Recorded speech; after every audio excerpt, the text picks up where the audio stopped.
آج کی حدیث کا عنوان ہے فرقواریت سے بچیں۔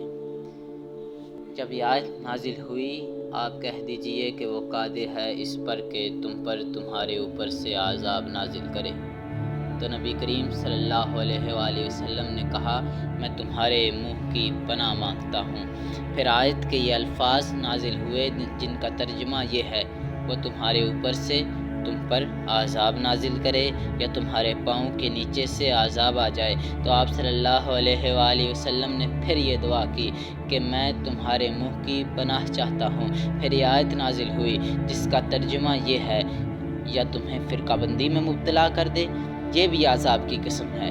تو آپ صلی اللہ علیہ وآلہ وسلم نے فرمایا یہ آسان ہے۔ اسی وجہ سے اللہ اپنی مقدس کتاب میں مومنوں کو اس بات کا حکم دیتا ہے، کہتا ہے وَاعْتَصِمُوا بِحَبْلِ اللَّهِ جَمِيعًا وَلَا تَفَرَّقُوا، اے مومنو اللہ کی رسی کو مضبوطی سے تھامے رکھو اور آپس میں متفرق نہ ہو۔